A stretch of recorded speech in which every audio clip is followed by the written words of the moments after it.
insights, I want the bets from Betting Weekly. Because we win, that is our motto. Sometimes we win, sometimes we don't win. Don't give us the bird, don't give us your stink eye. Try our best and we're successful. Come watch our show, bet with the sponsors. It's time to start, enjoy the show.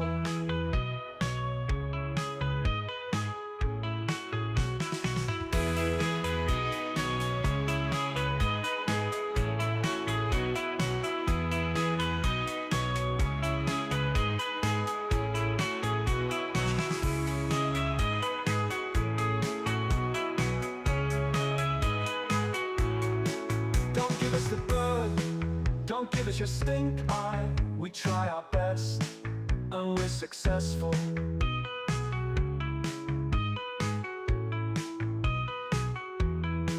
Come watch our show, bet with the sponsors. It's time to start, enjoy the show.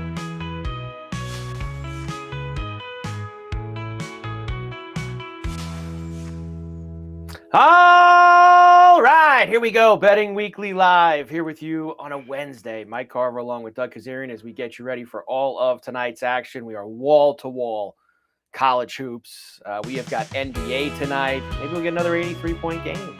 You never know. There's only a couple hockey games. We got to get ready for the Players' Championship tomorrow. And we have got a dramatic Italy-Mexico game in the World Baseball Classic this evening with a lot on the line for the United States that we will get to as well. Doug, great to see you as always. And before we get to the jump ball and we talk about all this afternoon basketball and do everything, Daily Double back in the win column last night. It's a nice feeling, isn't it? It's nice. It's nice to get back. We were there alternating. We weren't kind of synchronized. Now, look, it took the Suns a little bit of time to get there. Bucks were not going away until the fourth quarter. They folded like a cheap suit. And then you got there, rocking chair winner. Rocking chair for us. And by the way, and as a couple people also do point out on Twitter, which we love, or point out in the YouTube comments, wherever, there was a lot more than just that last night, Doug. We had a good night overall in just about everything. It was a really strong night for us. Yeah, I need to be careful with my gambling gods with Scoot Henderson pulling up from half court, just jump shot from half court, drills it, swish. That killed my -3. That was painful because I was just stealing a win from a loss, right? And then he does that. And Come on. There it is. Congrats, guys. Back on track with the cakewalk Daily Double. A lot of other winners that weren't your best bets. You guys are seeing the ball well. Thank you. Love this intro today. That's what I'm talking about. Let's go. Huge day. Awful beat with the Hornets losing the cover on a pointless half-court buzzer beater. But there was a lot of other stuff. Pistons game, banner Pistons game. Pistons went out and laid the lumber on the Nets last night. Didn't you? You guys didn't ladder Bam up to 80 points. Want to give me your thoughts on Bam now, Doug, before we start getting into today's action, or no? I say this often about things. Just imagine if it was like someone who wasn't regarded as like an Olympian, right? Just imagine if it was Davion Mitchell who went for 83 with that charade in the fourth quarter. Everyone would be criticizing it. But because we like Bam and respect him and know he's a worthwhile all-star and stuff, he's getting deference. And I just want to look at stuff in a vacuum. It reminds me of Tom Brady with this whole Raiders, front office and being an announcer. If the Raiders were like 12-5, everyone would have issue with it, right? Mm-hmm. But because they stunk last year, no one had issue with it. These are apples and oranges. It's a principle, it's a rule thing, and then it's a results thing. So with Bam and what they were doing in the fourth quarter, it was a joke. Now, he was elite the 3 quarters. Let's not sleep on the fact they were down 4 of their top 6 players. No Hero, no Wiggins, no Norm Powell, no Khalil Ware. The fact that they were down all that, he was getting the attention of the defense. He had to step up. 31 in the first. Incredible. His points prop was 23.5, okay? 43.5. It's all legit. The end tainted it.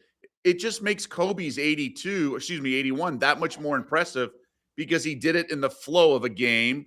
And yes, Sam Mitchell didn't double team him. But the Lakers, I believe, were down 17 in that game and early on, and he had to come all the way back. So it just shows how hard it is to get that many points. I did like seeing guys like Durant and those guys commend Bam because they see it through a different lens. Yes. I mean, Durant was saying, like, look, the stamina to do all that. That's true. We forget that. Like, but when you're shooting 43 free throws, you're also resting a lot in downtime. But it was atrocious the last little bit of the game. It was tough. It took away from an incredibly dominant performance. The fourth quarter was tough. It made that was my really only issue. And honestly, I really want to push back on people who are saying, it's the Wizards. There's a lot of all-stars and Olympians throughout the course of the regular season that are facing the Wizards, and they're not getting 43 in the first half. Okay, so it's not like they only played the Wizards. It's not like they're the only team that get to play the Wizards. That's it. I do think it was a perfect storm that having all those guys out, right? Like Hero would have, because first quarter 31 would have never happened. Like if Bam's on a heater, Hero's like, now it's my turn. And that's the whole thing with the LeBron and the Lakers thing. When you have LeBron on the court, he has to get his and stuff like that. So there's just a lot of mouths to feed with a 24-second shot clock. There certainly is. Last night, 83 points for Bam Adebayo, almost 100 PRA, right? With the points, rebounds, assists. Oh, really? Yeah, it was pretty close. I think he had 98 or something like that. He finished with. Let's get to today. And, of course, there's tons of afternoon college basketball because it's championship week. Let's do a little jump ball here to start things off and talk about some things that are happening, that have happened and are happening. Let me give you the finals first. So no problem for Iowa against Maryland. You had NC State, who got off to a slow start and then ran away from Pitt. But did they cover that? They won by 10, Doug. Did they cover that number, NC State? No, it was a little lower. It was a little lower. Yeah. Nice effort by Arizona State this afternoon, who just completely no-showed against Iowa State. Kentucky won over LSU. Little upset for Loyola Chicago in the A-10, beating Richmond. We have a tie game in the second half with about 9 minutes to go between USC and Washington in the second game of the day at the Big Ten tournament. We have SMU up 6 early in the second half on Louisville's second game of the day in Charlotte at the ACC. UNLV, first game of the day at the Mountain West, up 13 at the half on Wyoming. And Auburn, who people still want to put in the tournament, guess what? They're about a half away from not doing that. They're down 33-27 to Mississippi State in the closing moments of the first half at the SEC, Doug. It's a nice reminder. You mentioned Maryland, like first half got there. Okay. We got there at the first half and they covered the 11.5, depending on your closing line. So, and we saw with USC today, the first halves, especially, and Robbie Hummel, who does a great job on these broadcasts, really underrated. And I don't even know if he's underrated, but he just came out of nowhere to be awesome right away. The tournament is very different than the end of the regular season.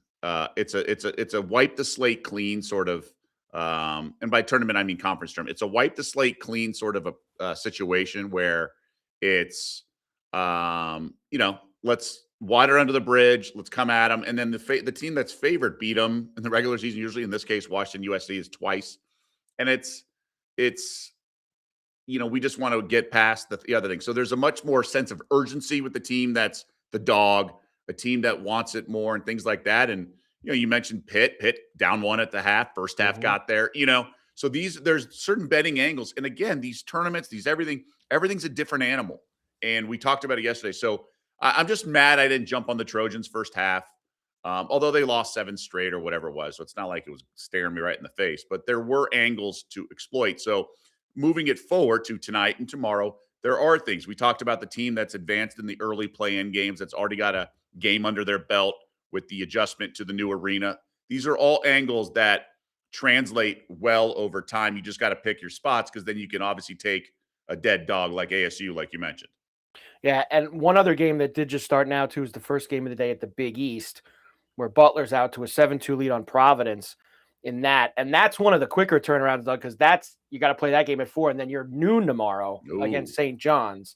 So that's a less than 24-hour turnaround, which is always a little tricky in the Big East when that happens. So we have all of that action going, and everything else we're about to talk about is yet to happen tonight, and there is a lot. Let's start with a couple games where the tickets can get punched tonight, and then we'll get to all the big conferences that are playing. And this one's, we've been expecting this one, and we almost didn't get it. Again, Stephen F. Austin almost dropped the ball last night, but they did get it done. Stephen F. Austin and McNeese in the Southland final, which is at McNeese's place, -3.5, 132.5 is the total. The two heavyweights in this conference. We actually have a conference, Doug, where we didn't get some upsets all over. Shocking. We have the two big dogs here in the championship game. Yeah, thankfully. Yeah. How did we do on the money line parlay with McNeese? What was the other school? Was it F. Austin? It was McNeese and Stephen F. Austin -141. Yes, and they got home last night. Okay. Now, hopefully nobody tried to sneak USA in there in the World Baseball Classic as the third leg, because then you would have lost. I don't think so, because it was supposed to be the Americans' first true test, right? Like it wasn't a total stunner or anything. A little bit. Yeah, could have snuck in a Detroit Pistons just to give you a little extra. Yeah, you could have. I like McNeese here, Doug. Honestly, it's at their place, and it feels like they've just played better than Austin the last couple weeks. Like we've had these games with Austin, they're not covering. They're just not, I don't know. McNeese had a little bit of a tough time last, but at least they won with some distance at the end. I kind of like them here. Yeah.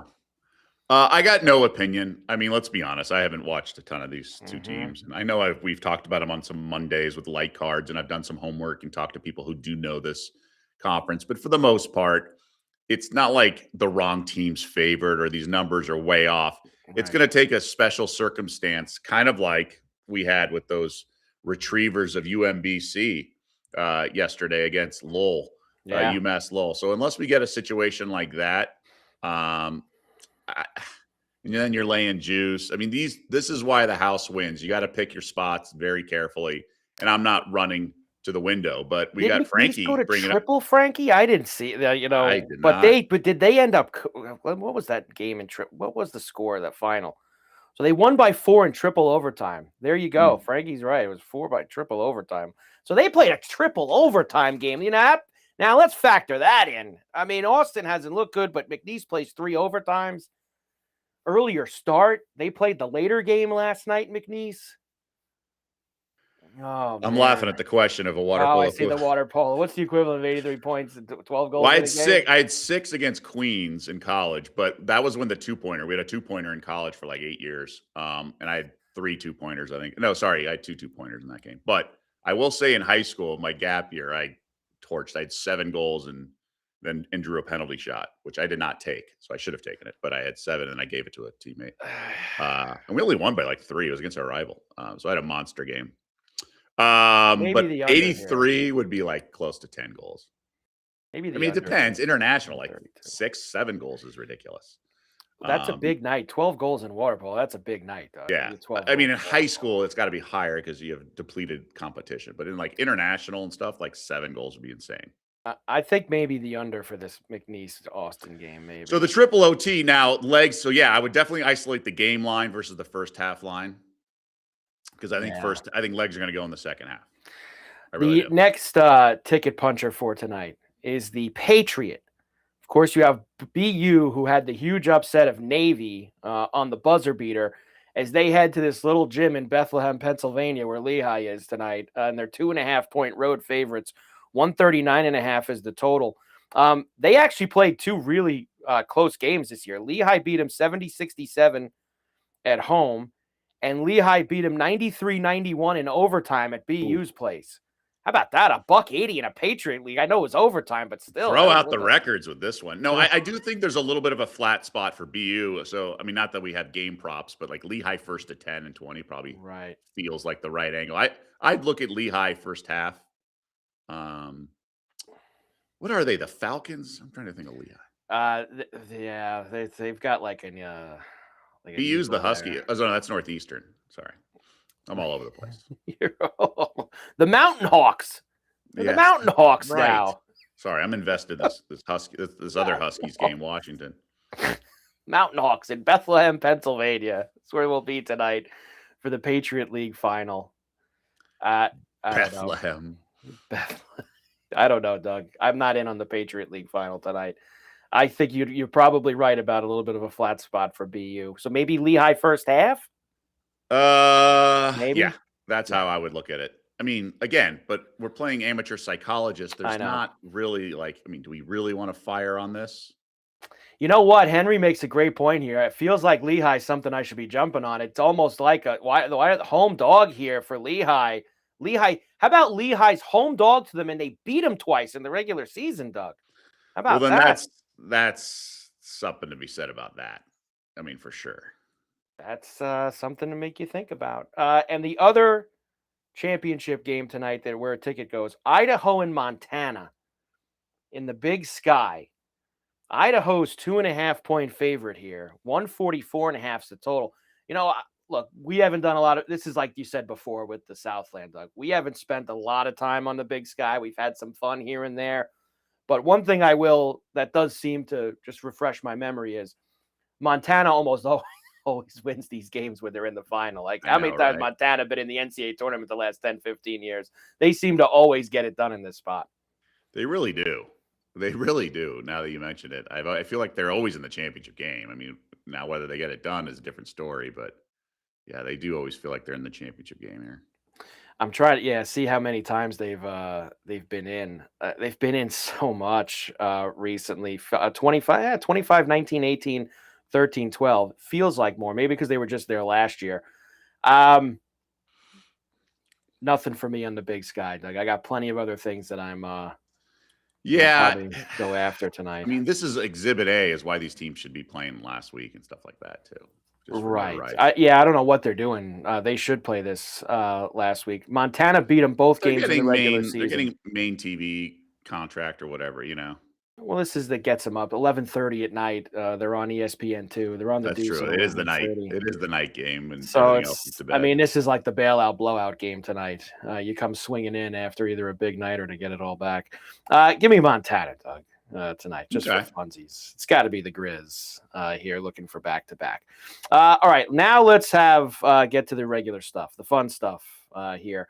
And I think we should do Mountain West first, only because it's the Mountain West, and we've had so much fun with that conference this year. Air Force and Nevada coming up in about an hour, just a little bit over an hour from now. This is after the UNLV game, who's up 11 in the second half. Nevada minus 20.5, 141.5 is the total. And you also have these two just played on Saturday, Doug. You have that to factor in too. Yeah, at the Lawler Event Center in Reno. A couple things. So typically sometimes big dogs are good bets because they'll pull the starters early because they got a game the next day. So, and the line just moved to 19.5. So there is an element of that, but the scrubs or reserves for the Wolfpack are probably way better than Air Force's starters. So that's something to keep in mind. And they want to get their game on as well. So that's part of it. You mentioned that they just played. So normally I'd look at first half. Honestly, I just think this is a really bad sort of spot for Nevada, but I don't want any part of Air Force. So sadly, in what's likely their last game, I'm passing on a Falcons game. Wow. I mean, we're going to say goodbye to Air Force here and not go after them. I understand. I know. I get it. But it's going to be sad to see them go. I mean, we've had so much fun with the Falcons this year that to see them go away. The third game of the day at the Thomas and Mack in Vegas is Fresno State and Colorado State. Now, maybe not so much for the game here, which is Colorado State minus 7.5. The total's 144.5. The Rams, of course, had come in real strong, aside from they lost to Boise on Saturday, but they had won, 8 in a row before that. Right. They've been playing really nice. They're the 7 seed in this tournament. Yes, they have to play the extra game from the top 4 teams, Doug, but could we do something with Colorado State here for the tournament? Yeah, I like them to win the conference, and I'm actually warming up to them in this game. I actually really like that they're in good recent form and that they lost their last game. I think they're coming in with an edge in all business, and I actually think that they're a bet-on team, and Fresno's not. So I'd lay the 7.5 the more I think about it. I will let you know, I did take a piece, 25-1 on Colorado State to win the Mountain West tournament. I think it's worth a play, and this is a reminder for all these tournaments. You don't have to beat every team. You just have to beat the team in front of you, right? Yeah.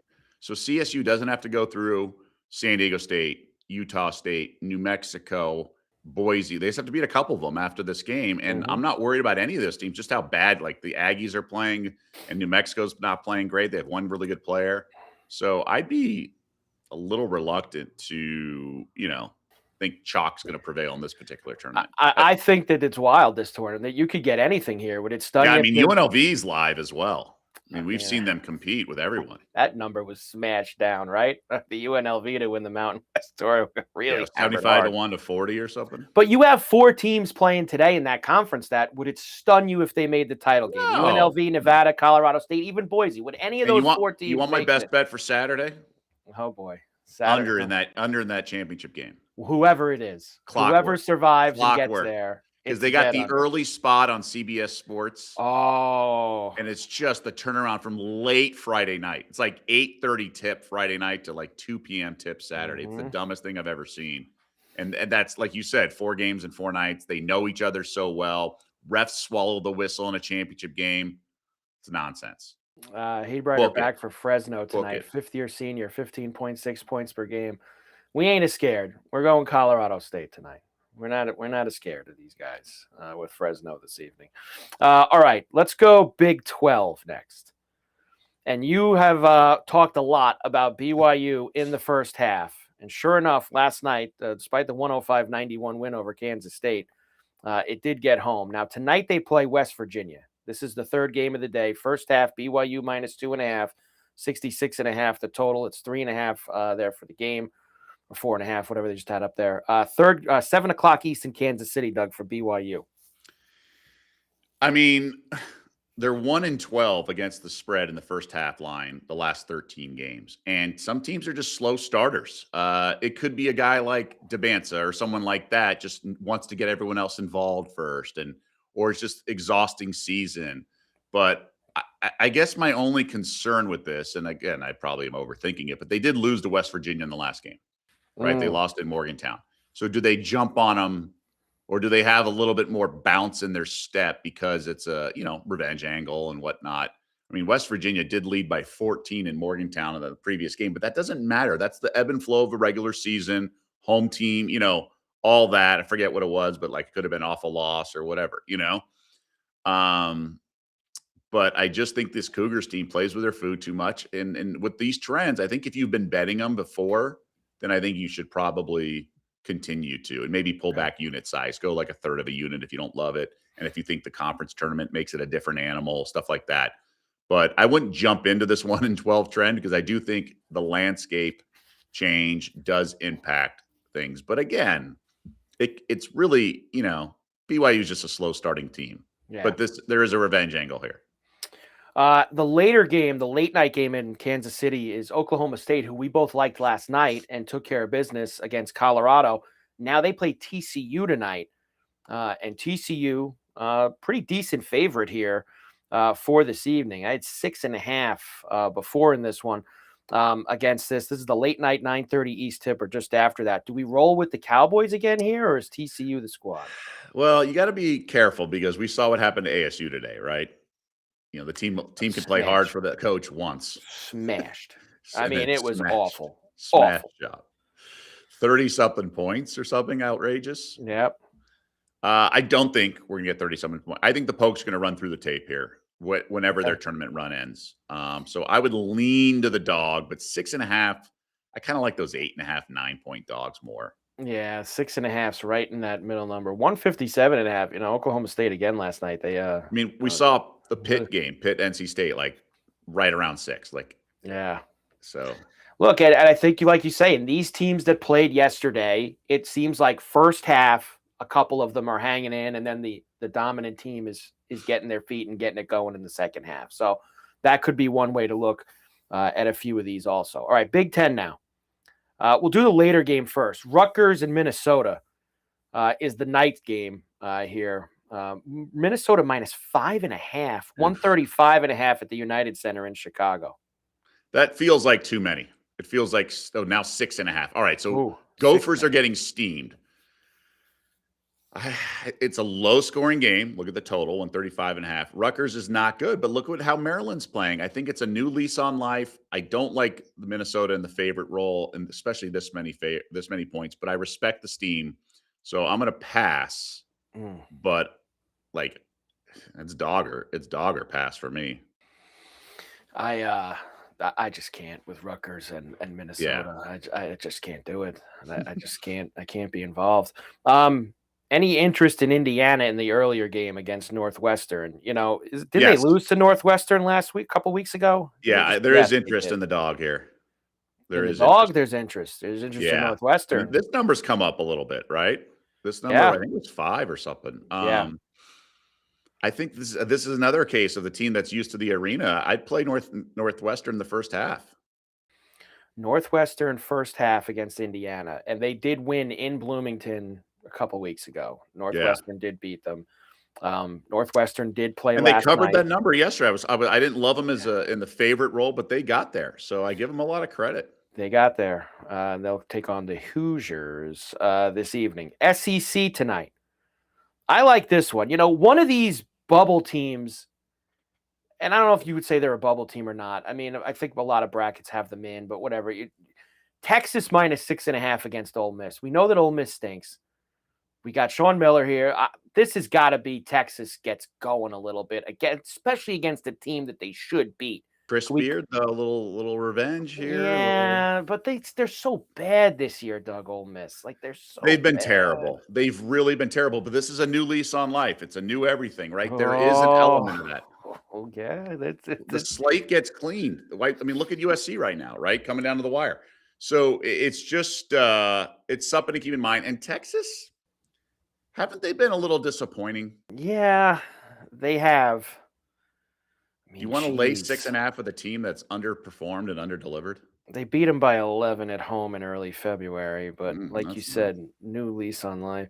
6.5 for the Longhorns here this evening against Ole Miss. The Beard factor might be, maybe that's there. Texas coming in, having lost to Oklahoma. And Oklahoma was up like 6 at the end of regulation. I mean, they had to go to overtime. And then they lose at Arkansas. Nothing to sneeze at that. They've lost 4 of 5. Like you said, it's a smash job.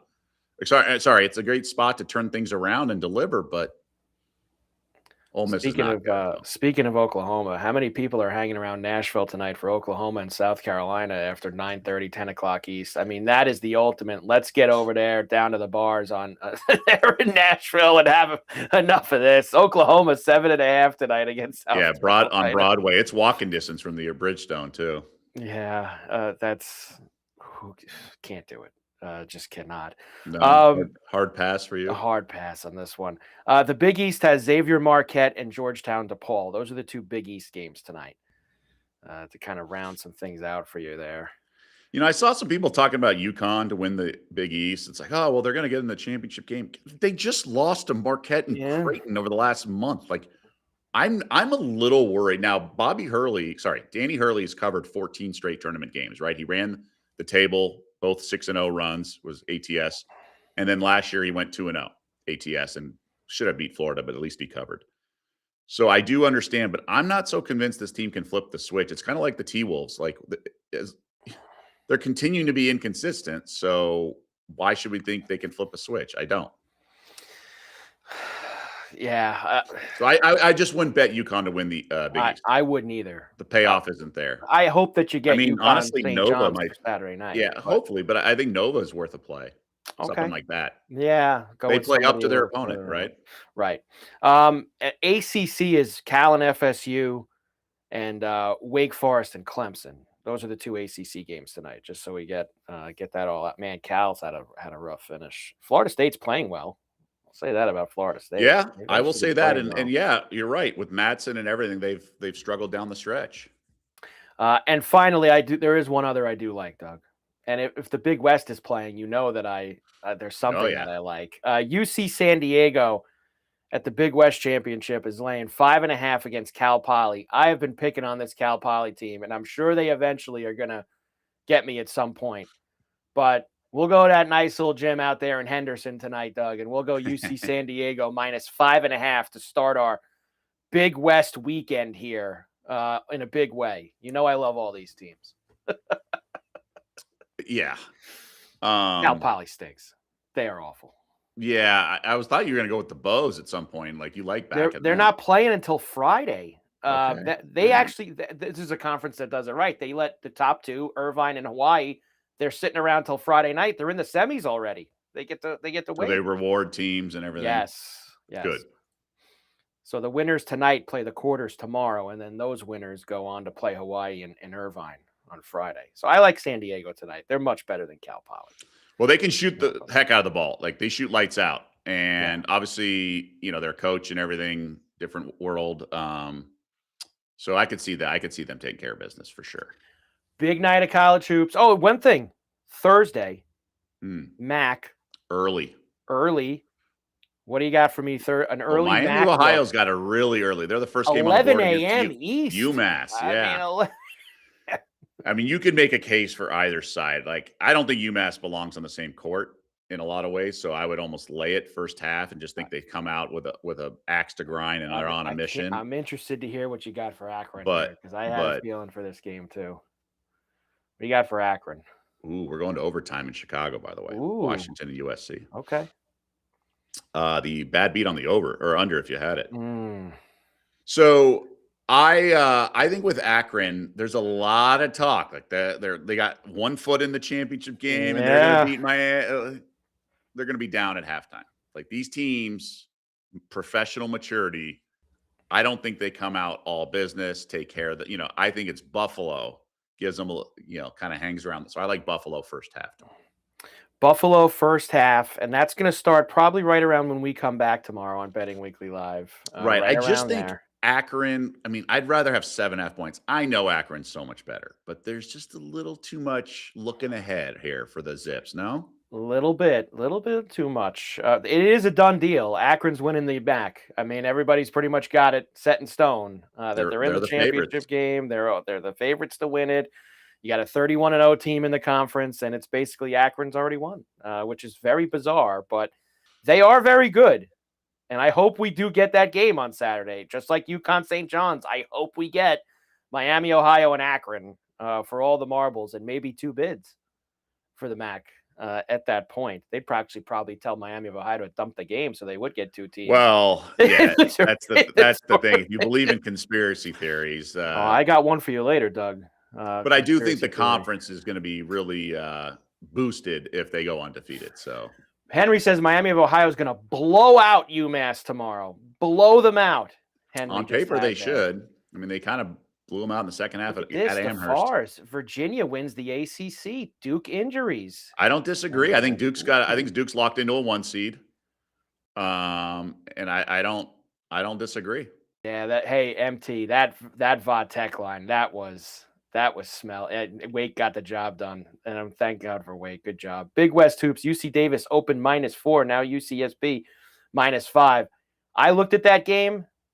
There's no chance I would play that Gauchos against UC Davis game. They are even. The line's moving around.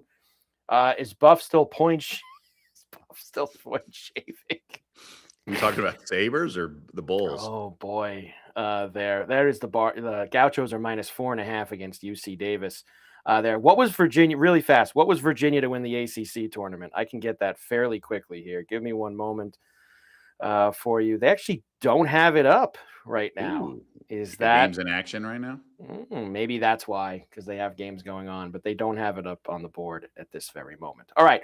There you go. College basketball, tons of action. Let's get to the NBA now, Doug. Only 6 games tonight in the NBA. We'll start with the ESPN doubleheader. Cavs are in Orlando against the Magic tonight. Cleveland, the road favorite here, got -3.5 right now at Bet Rivers, 225.5 the total. Yeah. By the way, yesterday's card was yummy for me. I don't love anything, not even one game tonight. I lean Magic. I just think they're in great form recently, right? Like they're playing so well, and they're catching 3.5 at home. And I think this Cavs team is a little sort of shook, even from that Celtics game on Sunday. I know they got a get-right game against in their last game, but that was Philly, and Philly was sitting everyone. I think 3.5. I think this line, I made it 2. I think this Magic team's pretty good right now. Yeah, Magic right now 3.5 there this evening. 225.5 is the total. The second game on ESPN, Rockets and Nuggets, Nuggets -7, 230. Little heavy hitter late night game. Yeah, it's a big number, right? It's a Feels big that number. way. Are there someone out for the Rockets? Did I miss something? Well, Is somebody not playing? this Houston team is annoying to deal with. It's always disinterested, and you never know with them. But no, they're at full strength. Yeah, they're And full the thing strength. is, Denver's full strength too, and they had a really impressive game against the Thunder the other night. So I feel like I have to lean Rockets here. Yeah, I thought it the does, number would be like 4.5. it does feel like a lot getting to 7. That seems like a lot Yeah. for them. I'd probably be with you there, leaning towards Denver. I mean, Elsewhere, seven. I wouldn't be shocked if the 7. Rockets won. 7's a lot. The Hornets, who, of course, last night won in Portland. We Low kind of scoring mentioned game. that earlier. Kneppel draws a charge after LaMelo Ball fouls out.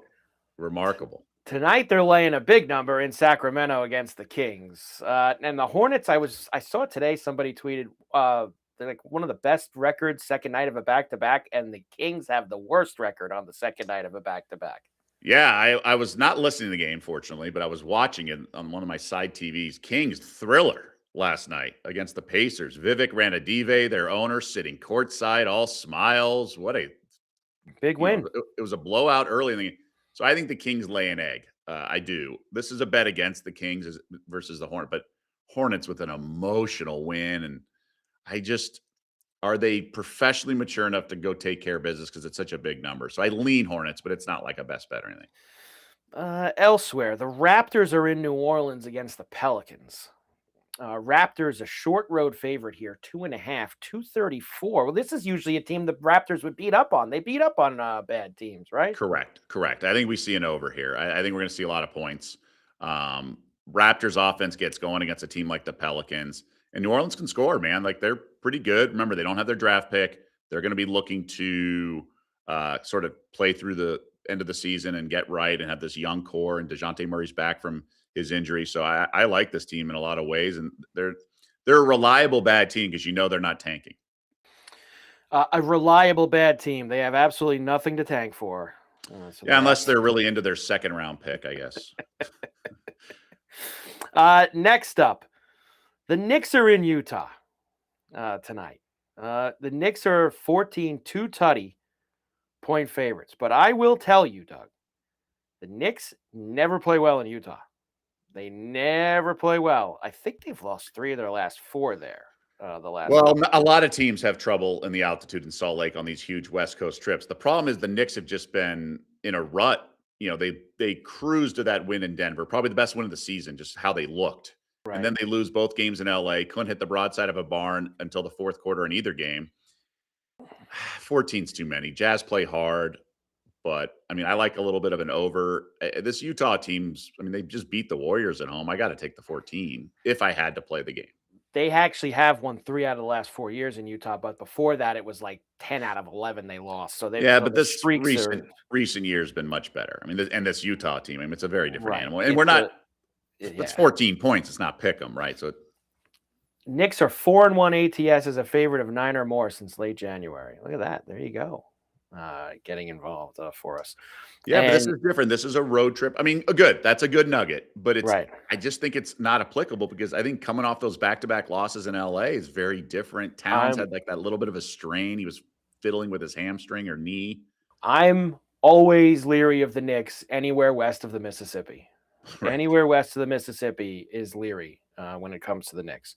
And the only other game, Doug, the T-Wolves in Los Angeles, still in Los Angeles, I guess we could say, as tonight they play the Clippers. Clippers -2, 227 flat is the total here. Lakers got the T-Wolves last night, of course, 120-106.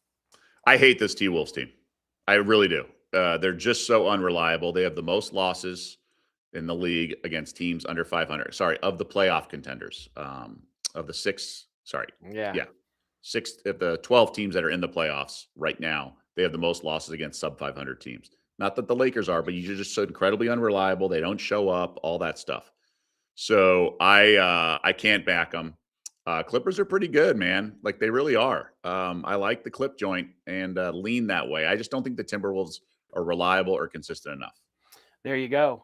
6 games tonight in the NBA with T-Wolves and Clippers late night, just after 10:30 p.m. East. All right. Of course, if you like what you see here on Betting Weekly Live, as you should, make sure you subscribe to the Betting Weekly Studios channel on YouTube, where you can check us out and all of our other shows, including released earlier today, Betting Weekly Game Bet Match. Nigel Seeley returns, thankfully, with Sean Calvert to preview the quarterfinals at Indian Wells, including a discussion on the new Heat rule and its effect on the Yannick Sinner versus Lerner Tien match. There you go. Check out Nigel and Sean Betting Weekly Game Bet Match as they discuss the quarters at Indian Wells. And speaking of Indian Wells, don't forget our 5th major bonus bet. Tennis fans know Indian Wells is the 5th major, and Bet Rivers is giving bettors a bonus swing for the event. Players in New York or New Jersey can take advantage of our 5th major bonus bet from Betting Weekly. Enter the bonus code BW32 in your Bet Rivers app to receive a $10 bonus bet to use on the Indian Wells BNP Paribas Open. That code again is BW32, and it's available to Bet Rivers bettors in New York and New Jersey. Offer ends on March 15th. Must be 21. Eligible players only. Gambling problem? Call 1-800-GAMBLER. In New York, call 877-8-HOPE-NY or text HOPE-NY. There you go. Indian Wells, the 5th major. Got a lot of 5th major talk around here lately. The players coming up in a little bit too. But it's Dougie Puck's time for us here this evening. Really good night on the ice last night. We had, of course, that over in the Sabre game. The Bruins won their 13th in a row at home. We had, what else? The Wild on the puck line. Smash job, 5-0 win over the Mammoth. The Ducks on the money line in Winnipeg against the Jets. They pushed that over 7 with the Oilers and the Avalanche. So a pretty good night. Only one that went bad. We didn't get the over in that Dallas-Vegas game. It was really the only one that didn't come through for us. And Shen assisted on the game-winning goal. He didn't score it as the Islanders came back from 3-0 down in St. Louis. But, Doug, only 2 games tonight for us. This is it, like a light night. What's going on? Of hockey. It's like everybody needs a rest.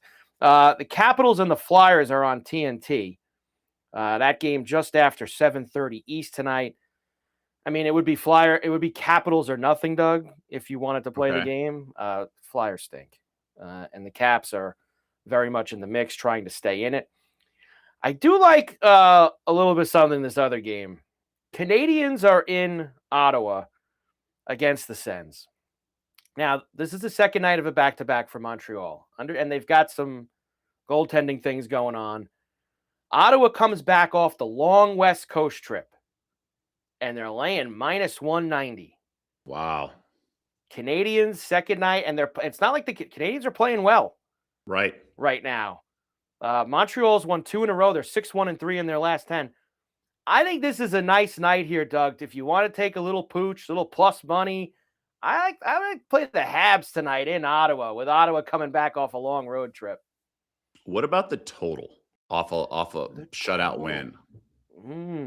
Total of 6.5 for this evening. Let's see. Who do we got? Now, there was some questions about the Montreal goaltending for tonight. And let's see if we have a decision on who it's going to be out there this evening. Cole Caulfield's a game-time decision for Montreal. That hurts a little bit. So this this Jacob Fowler is going to start for the Montreal Canadiens tonight. They just called up this morning, I believe. And then on the other side, Ullmark is starting for Ottawa. Fowler starting is why this is +155 Canadians. Okay. And then, so the Senators goalie, is it the same one that pitched a shutout? Was Ullmark in there? No, the other night, Ullmark did not play the other night. That was, give me one moment here, Doug, as I get I have all of my hockey stuff lined up. We're just having some slow internet issues here today. The other night in Vancouver, Reimer started. Reimer had the shutout, only made 16 saves. So Ullmark didn't play in the 2-0 game the other night. So I'd look at the over. I just don't know anything about the backup for Montreal. Fowler this year, 4-4-2 with a 2.62, 902 save percentage for tonight. I'm not seeing conviction in your voice. I'm just seeing value play on the dog. Yeah, that would be it for me. I'm not sure. I don't mind the over either. There could be some goals, but I would just take a poke with the Canadians just from Yeah. because we like these spots with these teams coming home. I mean, Feels minus high. 190 for the Senators Feels high. feels like a bit much, and it's not like Fowler's been a stiff in net. I mean, he's got a 2.6 and an over 9 save percentage. So it's Canadians or nothing for me here, Doug. Tonight. Right. Not a best bet. Not going to be in the best bet card tonight or anything like that. But with only 2 hockey games, it's the only thing I would even consider for tonight. Future update. I will tell you, because why not update this? The Sabres are now plus 150 to win the Atlantic. I thought they'd be minus money. I guess the Tampa has a couple games on them. So 2 games in hand. Right. Tampa's got 2 more games, but they now have a 4-point lead over Tampa in the Atlantic after they won last night and Tampa lost again. So that's always a good thing, Doug. 4-point cushion now in the Atlantic for our Wow. Buffalo Sabres. Montreal Wow. 15-1 as well. That's all the hockey I've got. I'm kind of thinking about adding Minnesota for the Cup because they're 17 right now at Bet Rivers, but Okay. I feel they've played well against Colorado this year. That's kind of what makes me go to it. And I think they'd be better. They'd be favored over anyone who they play in the East if they somehow got out. So I've been kicking around Minnesota a little bit, Doug. Okay. Maybe add them I like it. in the long term. PGA Tour, the Players Championship, the 5th major, Doug. Sabres hold the tiebreaker. They sure do, David. Let's go. The 5th major, as they all like to talk about. The links are coming, baby. Here come the links, Petey. Yeah, we got you. We always love TPC Sawgrass and this tournament. Since they've moved this to March, Doug, I guess it's 5 years ago now, whatever it is, 6 years ago. Generally, this has been a heavy hitter. There's been no bombs that have really come out since they moved the tournament to March. I mean, it also doesn't help that Rory and Scotty have won the last 3 times, but we also have those guys coming in with some questions. Rory grabbing the back a lot. Gosh, he hasn't even played a practice round or even showed up. He's just showing up there today. Scotty, as all the metric people have pointed out all week long, is not hitting his irons the same way as he usually does. So we have maybe some chinks in the armor with the chalk at the top, Doug, to go after them this week. And that's precisely what I will do. I'm actually going Xander Schauffele as one of my picks this week. Now, last year, Xander was like 17-1 to win the Players. He's had a little bit of a tough start this year, but the last 2 weeks, I've seen some of the old Xander start to pop out a little bit. And you're talking 25, and I think even some of, they get the enhanced or the boost that they give you at Bet Rivers, you can get that up to around 30. So I'm going with Xander this week as one of mine. Next is Cameron Young at 30-1. You need to drive it straight here, Doug, at this place, especially when you have water on 17 holes, and you're going to possibly have some wind and some other things. And you don't want a straight shot. You want that hook on that one with the fairway. I'll put it this way: fairway accuracy. Let's get that. Let's use that as the metric. Not hitting it straight. Fairway accuracy. And Cameron Young has been the best at that so far this year. 20, and now he hasn't been good at Sawgrass. But remember something: go look at everyone at Sawgrass. Even guys that have multiple top 5s, multiple top 10s, or multiple wins, they also have some missed cuts and T58s in there. It's a volatile golf course that changes every year by the weather and other things that go on. So remember that too. And I am going back to got her up and get him down. Yeah, your guy. 45-1, because another thing that has happened since this tournament has gone to March is guys who have played really well in January and February have been in the mix at the Players in March. And no one's played as well. Goddard's got 2 wins already this year. So this end, you're talking about that hooker, staying out of the water, keeping it in the fairway. Goddard is one of those guys too. So I didn't go with too many heavy bombs this week, but Xander, Cameron Young, and Chris Goddard are 3 guys on my card, Doug, in terms of outrights. Bet Rivers is offering a first-round leader second chance there. I logged on today, and I had Speaking mine. of Goddard. So Goddard is a possibility for it, but I'll give you another one. You want somebody for first-round leader going out early tomorrow. The word is the weather's going to change and everything. Weather is changing in the afternoon. Rain and winds are potentially picking up for the afternoon. So we want to go AM. And for the last 5 years, Doug, AM has hit first round leader. This has been guys going out at 7, 8, 9 in the morning. Tommy Fleetwood's going out at, I believe, 8:40 or 8:55. One of those two right there. He has gotten first round leader before at TPC Sawgrass, and Bet Rivers has him at 35-1. So I am going to use my Players Championship first round leader second chance on Tommy Fleetwood at 35. But there are some other good guys. I think anyone morning, Doug, is if you got your eyes on him, that's where you want to go if you want to play first round leader. So question for you. I talk about in first half wagering and stuff that odds makers admit they're a little lazy and they just take the game line and cut it in half and do the first half line and quarter line and commensurate with everything. With the first round leaders, do they do that or do they adjust knowing the weather and everything like that? I don't think that they do, to be quite honest with you. Now, live, maybe, but these numbers beforehand, I don't feel like they don't overthink it. I don't think they factor it in. I think that that's a lot to do. That would be a lot of legwork for them, I feel like, Doug, right, to change people's numbers or guys' numbers. Because let's also remember this, just because they're telling us 24 hours in advance that it might rain at 2:00 tomorrow afternoon. Yeah. It might not. It's a great point. There.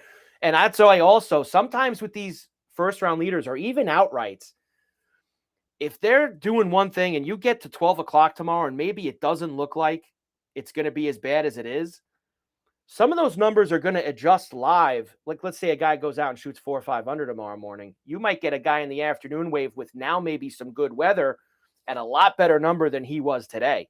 So watch that as well when it comes to the weather for this weekend. And I'll give you 2 placements, Doug, because they're pretty good numbers. Tom Hoagie, you can only play Tom Hoagie about 4 courses. TPC Sawgrass is one of them. He has finished T3 here 2 of the last 3 years. He has several other top 20 and top 30s. He is plus 650 for a top 20 this week at the Players. This is a course that he plays historically extremely well at. You want to splash and sprinkle at other places? I probably will. It's ridiculous. He's like 15-1 for top 5 or maybe a little more than that. So I'm going to be involved with Tom Hoagie a little bit here. And Ryan Fox, T30 at plus 240. Finished 20th here last year. Very good on hard courses. Always a steady guy, Ryan Fox. I think that's way too big of a number for him for 30. Talking top 30 for Ryan Fox. So I'll have fun with those 2 guys a little further down the board as well, Doug. Okay. No, it's good handicap, obviously. I like it. You got a recent form that matters, but so does course history. A little bit of a mix we like to throw in there. The Players Championship, the 5th major. Teeing off in the morning at TPC Sawgrass. All right, before we get to the best bets in the Daily Double, Rory said today, he says he's a game time decision, so he's not even telling you that he's playing, Rory. I bet you that's dropped even more. I saw 16s and 17s on Rory this morning. Doug, I bet you it's going to go. But man, you can't play him. You can't play him. Yeah, one would think. I worry more about like between the years with these guys. I mean, their talent takes over at some point. Yes. I mean, Scheffler and everything, like he's going to be locked in. I mean, these guys are so good. They are. But they are so I think good. between the years is very important. Let's do the World Baseball Classic before we get to the best bets in the Daily Double. Now, of course, we have our situation here this evening with the United States losing to Italy last night. And that means that this Italy-Mexico game this evening has got a lot of gas to it. And why is that? If Italy wins the game, this is the simplest scenario, Doug. If Italy wins, the United States and Italy are through to the knockout round. Doesn't matter the score, doesn't matter anything. But if Mexico wins is where it gets a little tricky. If Mexico wins and they score 5 or more runs, that means that Mexico and the United States will advance. But if Mexico wins and they score 4 or less, that means that Italy and Mexico will advance. Right. So that means any game, 4-3, 4-2, 4-1, 3-1, blah, you could do all the numbers. The United States would be out of this thing after their miserable performance. And Henry, you are not wrong. DeRosa not knowing that they were not through already to the round last night. And at least he admitted and didn't try to play it off like he was just kidding around. He didn't know that they didn't advance. So let me ask you this, Doug, because I love conspiracy theories. Do Mexico and Italy get together tonight, head nods before the game? And I don't know how you could do this because, like we always say, we talk about tanking all the time, but when the players get on the field, they're playing to win. Is there a head wave and a nod that a very low-scoring game tonight that Mexico wins knocks the United States out of this tournament? So you think that they're going to collude? Basically, they could. I mean, They could. didn't we saw this with the Raiders Chargers a couple Mhm. years ago in Week 18, and the Raiders were stupid and didn't play for the tie Yep. or whatever it That's right. was. I forget the scenario. Chargers did. So, I mean, no. I don't think so either. I think it's nice to talk about and it's nice to say, is it there? But, Italy wins this game.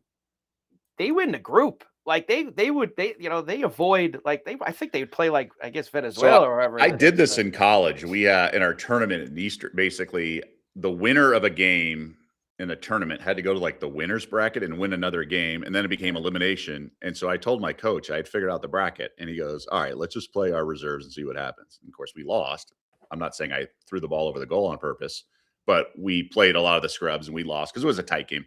And then we got to take a day off, and they had to go beat another team, and then they lost that game, and then we faced the winner in the winners bracket. So it's so stupid when these things happen. So if you're calculating enough, you can just play the different guys, is I guess what I'm trying to say. Right. You're not just sitting up there like swinging it. You don't get Frank Drebin to umpire the game. You don't do one of those. But I think that you play to win the game. You play to win the awards, right? And I saw somebody bring up in there in the chat box Soccer, that Mexico doesn't is this happen better. in the World Cup, like draws and stuff in the last. That's why they had to move the start of all the group games. They all at the play same at the time. same time in the last. And the NFL even started to do this.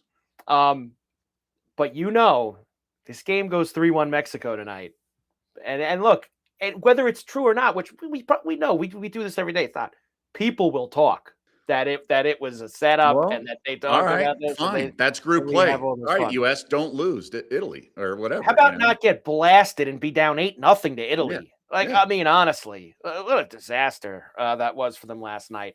Mexico is favored because Mexico is the better team, but Italy beat the United States last night. So I really, spot? Are we looking at a flat spot?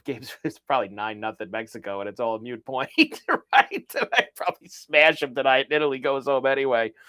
And the total 7.5, which I think is the lowest total I've seen in a World Baseball Classic game so far. 7.5. The total between the two of them this evening. So there you go. I guess if you're rooting for U.S., you bet the over, right? You want U.S. to get through, go over 7.5, up, and away. USA advances with Italy winner, Mexico scoring 5+ runs.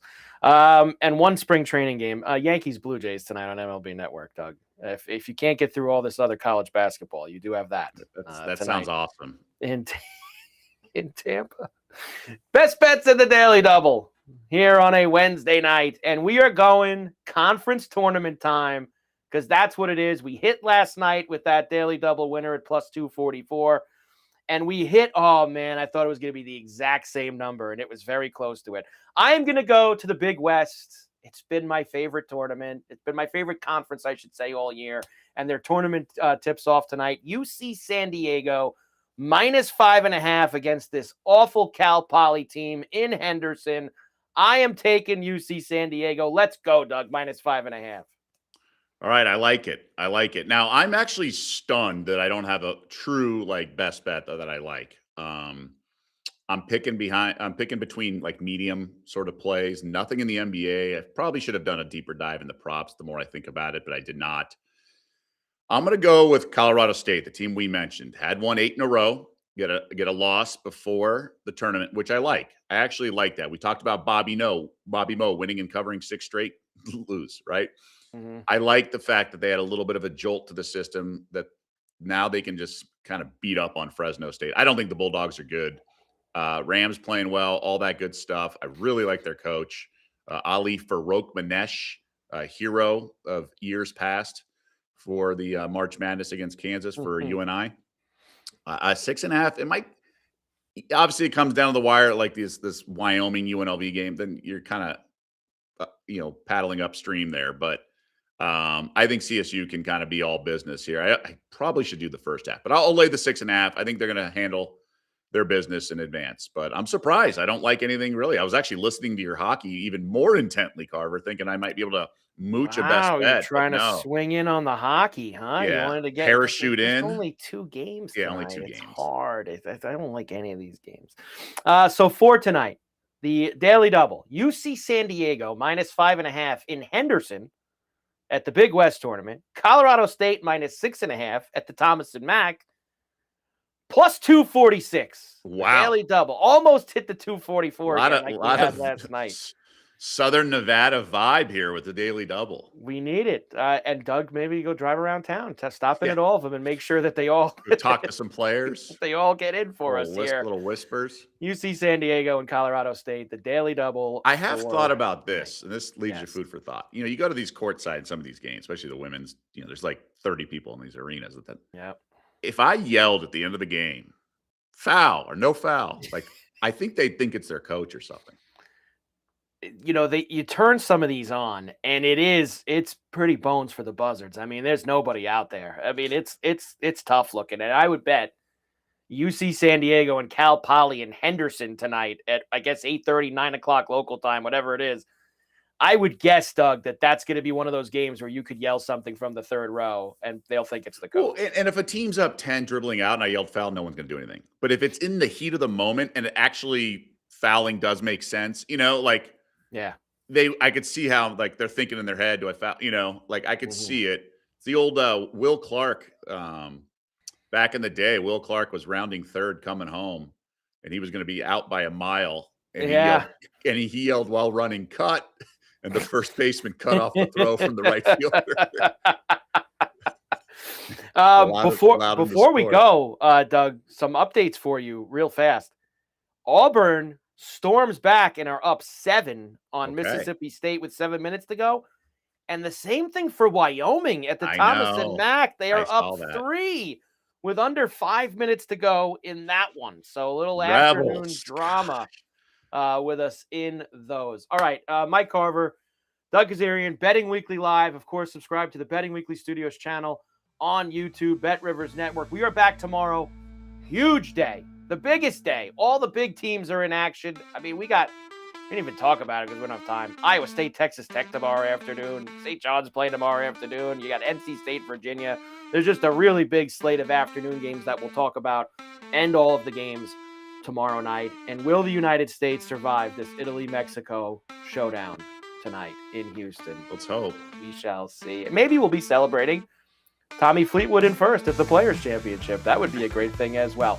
Doug, I'll see you tomorrow. We're back 4 p.m. East, 1 p.m. Pacific. Have a great night. Enjoy the games, and we will see you then.